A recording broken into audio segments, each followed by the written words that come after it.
When I retired, I thought peace had finally arrived. I had spent my entire life raising my daughter, saving every penny, and building a quiet future for myself. But when my health began to slip, I moved in with her only to be told that I was an extra mouth to feed, a burden. She wanted me gone.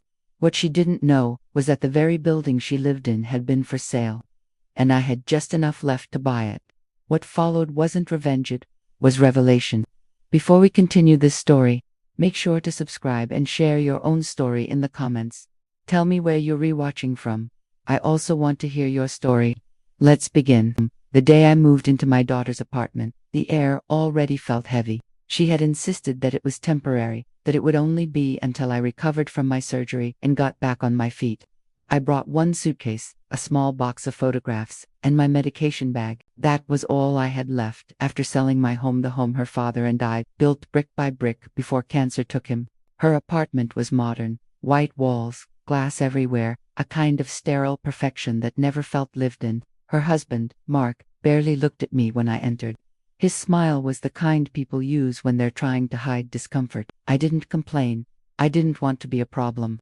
I cooked, I cleaned, I folded their laundry while they were at work. I thought maybe they'd see my effort as gratitude, but something changed quickly.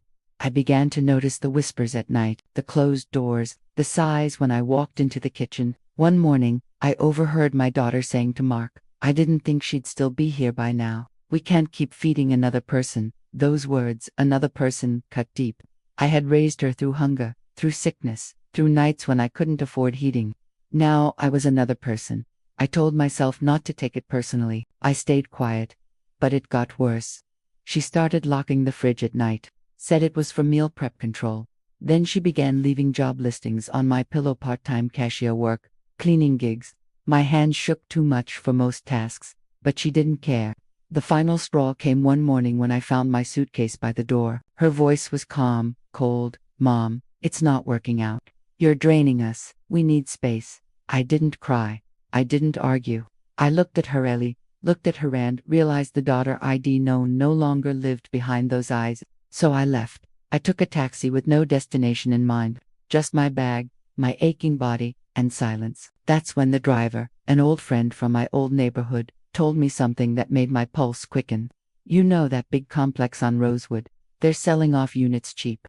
The landlord's bankrupt." Rosewood, the same building where my daughter lived. I stared out the window as a thought took root, quiet, almost shameful at first, but growing stronger with each heartbeat. I had savings left from my husband's life insurance, enough for one move. I made one call, then another. By dusk, I was sitting across from a realtor with trembling hands, signing papers I barely believed I could afford. The papers that made me the new owner of the building where my daughter had just kicked me out. I didn't do it for revenge. Not then. It was instinct survival. But as I watched the ink dry, something deep inside me shifted. I realized life had given me back control. The first night after signing the deed, I didn't sleep. The air felt different, thicker, charged. My fingers traced the edges of the ownership papers like they were something sacred. I kept imagining my daughter's face when she'd learn who her new landlord was. But I didn't rush, not yet. Power means nothing without patience. I rented a small studio in another part of the city. Nothing fancy, just enough to give me silence. From there, I began managing the property. The old landlord had been careless, leaky pipes, broken heaters, unpaid maintenance bills. I spent days sorting through stacks of tenant complaints. My daughter and her husband were among the loudest voices in those reports. Irony has a way of circling back like a shadow. I called the tenants one by one, introducing myself as Mrs. Evans, the new property manager. I didn't use my full name. There was no need for them to know who I was. Not yet. When I called apartment 3B, my daughter's unit, Mark answered. His tone was clipped, impatient. "Another manager. Great. Maybe this one will actually fix things." I smiled at his arrogance. "We'll see what can be done," I told him. "But there will be some adjustments to the rental terms. You'll receive notice soon." Within a week, I had stabilized the accounts and set new rates across the board. Fair increases for most tenants. Sext 1. Apartment 3B's rent tripled. I wrote the letter myself, typed, precise, no emotion. I sent it through standard delivery, the same way any business transaction is done. Then, I waited. It didn't take long. 2 evenings later, my phone rang. A number I hadn't seen since she told me to leave. My daughter's voice trembled under the surface. Mom, did you buy this building? I didn't answer right away. I let silence stretch until it made her nervous. Then, I said, yes. She breathed in sharply. You can't do this. We can't afford that kind of rent. You said I was an extra mouth, I said quietly. Now I'm just collecting what mouths pay to live. She hung up. For days, there was nothing but silence. Then came the texts. Angry, pleading, confused. I ignored them. I wasn't cruel. I was consistent. She had taught me what it felt like to be disposable. I was only returning the lesson, wrapped in the language of numbers and contracts. Still, at night, I couldn't escape the ache. A mother's instinct doesn't fade just because her child wounds her. I thought about the nights she was small, when I'd hold her through fevers, through nightmares. I remembered her voice calling me, Mama, with trust so pure it hurt. Now, her tone carried only blame. Weeks passed. Other tenants paid without issue. The building grew quieter, cleaner, steadier. But apartment 3B, my daughter's unit, became a storm. Missed payments, constant complaints, whispered rumors in the hallways. One morning, I visited in person. Knocked 3 times. She opened the door, pale, sleepless. Mark stood behind her, jaw tight. Why are you doing this? She asked. Because you forgot what it means to value what you have, I said. And maybe this is how you'll learn again. Her eyes filled but didn't break. We'll move out. That's your choice, I said, turning away. Tenants come and go. Ownership stays. That night, as I sat in my studio, I finally cried. Not from guilt, but from release. I had carried their indifference for too long, and yet, deep down, I knew the story wasn't finished. Because sometimes, even when justice feels balanced, life finds new ways to test whether you truly mean it. The next morning, I received a call from a bank official. There had been a complaint filed, a challenge to the property transfer. Someone was trying to take it back. The call came at dawn. The voice on the other end was professional, detached. Mrs. Evans, there's been a petition filed disputing the sale of the Rosewood property. The claim alleges financial manipulation and coercion of the previous owner. Coercion. The word stung. I sat in silence as the details unfolded. My daughter had hired a lawyer. She claimed the sale had been illegitimate, that I had taken advantage of the landlord's fragile financial state. It was laughable, but effective. The bank froze my accounts pending investigation. For 2 weeks, I lived in a suspended world. No income, no access to funds. Only the slow-burning tension of waiting. I had done nothing wrong, yet the fear of losing control crept back in, the same helplessness I'd felt when she told me to leave her home. I hired a lawyer of my own, old, meticulous, quiet. He didn't speak much, but his eyes held the precision of someone who'd seen 100 such games before. Let her play, he said. Every false claim leaves a trail. Meanwhile, word spread through the building. Tenants whispered. Some supported me. Others resented the rent increase and sided with her. I became a ghost in my own property, present, yet unseen. One evening, I returned to the building to inspect maintenance logs. The lobby lights flickered as I passed. When I reached the mailboxes, I saw her, my daughter, standing there with a stack of envelopes, startled by my presence. She looked thinner. Her pride, however, remained intact. Are you satisfied? She said coldly. You got what you wanted. Power, money. You made your point. I answered without raising my voice. You tried to erase me. Now you're learning that I existed all along. Her hand trembled. You could have helped. You could have forgiven. I did forgive, I said. That's why I didn't evict you on day one. Her expression cracked. For a moment, she wasn't my enemy, just my child, lost between resentment and regret. But then she turned away, muttering, You're not the mother I remember. She left me standing there, alone, surrounded by the echo of words I couldn't unhear. That night, the past came flooding back. I remembered the last promise I'd made to my husband on his hospital bed. He had squeezed my hand and whispered, Don't let her grow entitled to your sacrifices. Teach her what they cost. Maybe that's what this all was, just the echo of that promise. A harsh lesson passed down too late. Days later, my lawyer called. Good news, he said. The investigation's closed. No wrongdoing found. The sale is legally sound. Relief didn't feel like victory. It felt hollow. I returned to the building with new resolve. I restored the maintenance, repaired what the old landlord had neglected, and quietly lowered rents for the other tenants. All except apartment 3B. That one remained untouched. A week passed before I received an envelope slid under my studio door. No return address. Inside was a handwritten note. You win. We're leaving. No apology. No warmth. Just surrender. I went to the building that night. Apartment 3B was dark, empty, the keys left on the counter. I stood in the doorway, looking at the bare walls where their laughter used to echo. I thought it would feel satisfying. It didn't. It felt final. As I turned to leave, I noticed a small photo left behind, a family picture, creased and faded. Me, her, and Mark at a picnic years ago. She was smiling then, pure and bright. I slipped it into my pocket without a word. Outside, the night air was still. The building loomed quiet behind me. Ownership suddenly meant nothing compared to what had been lost. But fate wasn't finished. 2 weeks later, I received another call, this time from a real estate developer. They wanted to buy the entire Rosewood property. The offer was triple what I had paid. For a moment, I hesitated. Selling would mean letting go of the last thread connecting me to her. Then, I remembered her words, "You're an extra mouth." So I sold it. And as the funds hit my account, I finally smiled. Not from revenge, but from clarity. Sometimes you have to lose your family to find your peace. A year passed. The building was gone, sold to developers who turned it into polished luxury flats that erased every trace of what it once was. My name remained on the records as the previous owner, nothing more.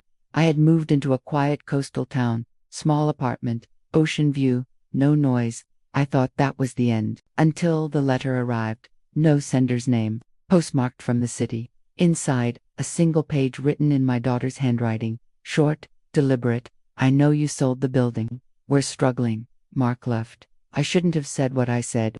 If you can find it in your heart, please call me. I need help.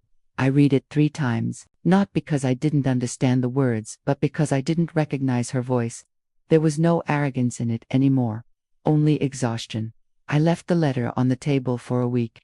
Each morning, I looked at it, then turned away. Forgiveness isn't weakness, but it can become a trap. You forgive once, they learn you'll always return. On the 8th day, I called the number written at the bottom. Her tone on the other end was small, uncertain. "Mom, yes." Silence stretched. Then, "I don't know what to say." "You already did," I said. "You said you needed help." "I do. I lost my job. The rent went up again. I've been staying with friends, but..." Her voice cracked. "I miss you." That last part, those 3 words, broke something open. I closed my eyes, let the sound settle. "Where are you?" I asked. She gave me the address of a rundown unit near the industrial district. When I arrived, the hallway smelled of damp air and forgotten lives. She opened the door slowly. Her face was thinner, eyes older. No makeup, no defiance. Just a woman who had run out of places to hide. "I didn't expect you to come," she said. "I didn't expect you to ask." She stepped aside, letting me in. The apartment was bare mattress on the floor, no curtains, half-empty refrigerator. I looked around silently. "I thought success would mean freedom," she said. "Turns out I only learned how to pretend." I didn't answer. I took the kettle, filled it, and started boiling water. The small act filled the silence more gently than words could. When we sat down, she spoke again, her voice trembling. "Why didn't you just hate me? After everything?" "Because hate ties you to someone," I said. I chose to cut the rope. Tears slipped down her cheeks. "I wanted to be like you. Independent. Strong. I just didn't understand what it cost you." Her honesty was new, sharp, unguarded. I let her speak until the words stopped. When I finally rose to leave, she asked, "Can we start again?" I looked at her not as the daughter who betrayed me, but as the woman life had humbled. "We can start from truth," I said. "Not from comfort." She nodded. No more begging, no promises, just quiet acceptance.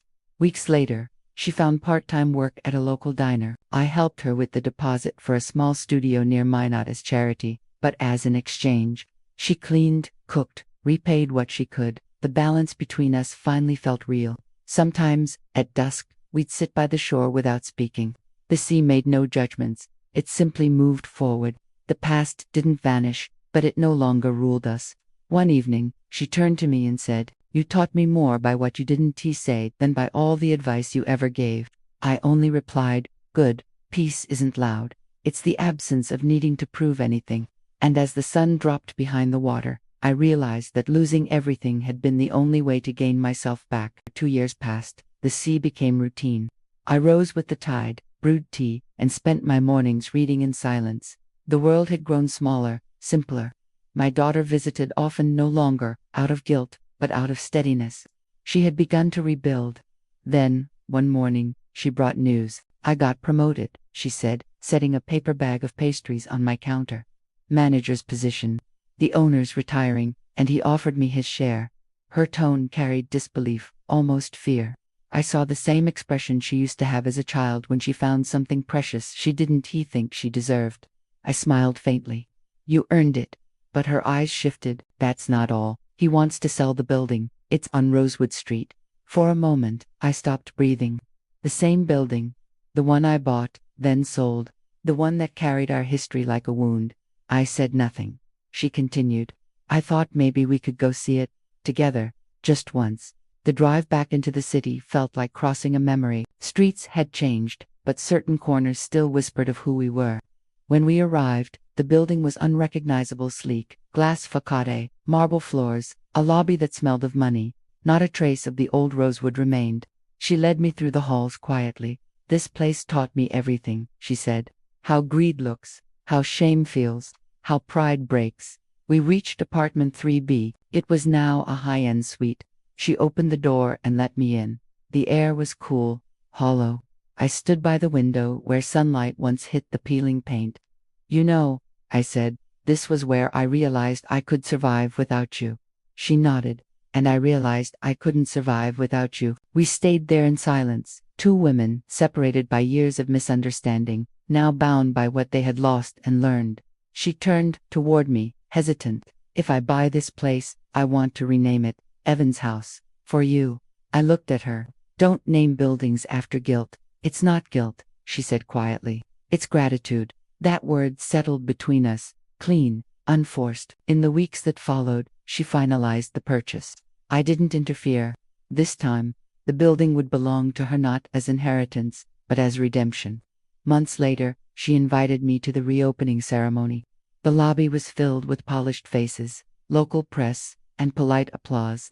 When they called her name, she walked up to the podium and spoke with calm authority. "I built nothing here," she said. "I only rebuilt myself. This place belonged to my mother once. I took from her more than I can ever repay." But what she gave back was something I never expected time to grow. The crowd clapped, unaware of the weight beneath her words. I stood in the back, unseen, as I had always preferred. When it ended, she found me outside. No speeches, no tears. She simply took my hand and said, "Let's go home." We drove back in silence. The sun was setting over the highway, burning gold against the windshield. Peace doesn't announce itself. It arrives quietly, when the noise finally ends. That night, I sat by the sea again. The waves moved as they always had. I thought of everything, the eviction, the ownership, the loss, the slow repair. In the end, no one had won, no one had lost. We had simply survived the storm long enough to see what remained after it passed. And sometimes, that is the only victory that matters. Years slipped quietly. My hair turned white, my steps slower, but the calm inside me stayed unmoved. My daughter had grown into a woman I no longer needed to protect. The distance between us had become natural, clean, no longer swollen with guilt or blame. We spoke often, but not about the past. We didn't have to. Memory, when accepted, doesn't need to be retold, it simply exists. One evening she came to visit. The wind was strong, the ocean restless. She sat across from me, her eyes softer than I had ever seen them. "I've been thinking about the future," she said. "About what happens when you're gone." I didn't answer. She continued, "I don't want your money. I don't want your things. I just want your story written down, the real one, not the version people gossip about." I looked at her for a long moment. "Stories don't belong to one person," I said. "They belong to those who survived them." She nodded slowly. "Then, I'll write it for both of us." That was how it began. She spent months gathering everything: letters, receipts, the deed, even the eviction notice she once gave me. She turned them into a manuscript. I never read it. I didn't need to. I already knew the ending. When she finished, she handed me a copy. The title read, The extra mouth. I laughed once dry. Real. You've always known how to name things, I said. It's not about shame, she replied. It's about what it costs to forget who feeds you, and what it costs to remember. The book was published quietly. No fanfare. No commercial success. But one night, a letter arrived from a stranger who had read it. She wrote, "Your story made me call my mother after 7 years of silence." That single sentence carried more meaning than any prophet could. Months passed. My health declined. I stayed mostly indoors, watching the sea through the window. My daughter visited every weekend, bringing soup and silence. We didn't fill the air with talk. We had already said everything that mattered. One afternoon, I asked her to walk me to the cliff above the shore. The air was cold. The waves below broke against the rocks like they always had. I said, "Do you know why I bought that building?" She looked puzzled. "To survive?" "No," I said. "To remember I still could." She understood, completely. When we returned, she tucked me into bed. Before leaving, she said, "If I ever forget, remind me to forgive myself the way you forgave me." I whispered, "You already did." That night, I dreamed of Rosewood, not the building, but the people, the tenants, the noise, the life inside those walls. Dreams often return what time erases. I woke to sunlight spilling across the room. She was sitting beside me, half asleep, head resting on her arms. For a moment, I saw her as a child again, the same small frame that once clung to me after nightmares. I reached out, brushed a strand of hair from her face, and thought, this is how all stories should end. Not in revenge, not in victory, but in quiet understanding. Days later, I slipped away while she slept in the chair beside me. The sea outside kept moving, indifferent, eternal. When she found me, she didn't cry. She just sat for hours, holding my hand, her lips barely moving. "Thank you," she whispered. After my funeral, she scattered my ashes into the same waves that had listened to us all those years. She stood there until dusk, then walked home without looking back. Later, in an interview about her book, she was asked what lesson her mother left her. She said, that silence isn't emptiness, it's completion. Years moved forward without notice. My story had ended, but hers kept breathing. My daughter carried my absence like a steady weight, never heavy enough to break her, but always there to keep her grounded. The extra mouth found its way quietly through the world. It was never a bestseller, never turned into spectacle, but it reached the ones who needed it. Women in shelters wrote to her. Estranged sons sent messages filled with half-written apologies. People who had thrown away their own mothers began searching for them again. The book became a mirror, and she, my daughter, became its keeper. She bought a small cottage by the same sea where I had lived, not out of sentiment, but out of discipline. Every morning, she walked to the shore, carried a cup of tea, and spoke to the waves as if they could still carry her voice to me. One morning, she found a letter washed onto the sand, salt-damaged, faint, but addressed to her. Inside, only a few words remained legible. "Don't let guilt grow roots. Let it pass through you like water." She never discovered where it came from. Perhaps the tide, perhaps coincidence, perhaps something else, but she kept it on her desk. It became her compass. Over time, she began teaching literature, ethics, the craft of truth. Her students listened, drawn less by her knowledge than by the gravity of someone who had already walked through fire. She never mentioned names. She told only lessons. When asked where her strength came from, she answered simply, "From someone who stopped rescuing me." She aged gracefully, not through ease, but through acceptance. On her 58th birthday, she organized a small gathering, no family, only the students who had stayed long enough to understand her silence. They sat in a circle on the beach as dusk fell. She read the final passage from her book aloud. "My mother taught me that survival isn't vengeance. It's the art of standing still after the storm, and knowing the sea owes you nothing." When she finished, no one clapped. The moment didn't need applause. It needed stillness. That night, after everyone had left, she sat by the water. The tide was low, the horizon clear. For the first time in decades, she didn't speak to me. She only listened. A gull passed overhead, silent. The waves pressed against the rocks like a heartbeat that refused to end. In that stillness, she realized something. Final stories don't end when people die. They end when no one remembers what silence meant. She stood, brushed the sand from her hands, and whispered one last sentence into the wind. "Now I understand." The sea answered only with movement. and that was enough.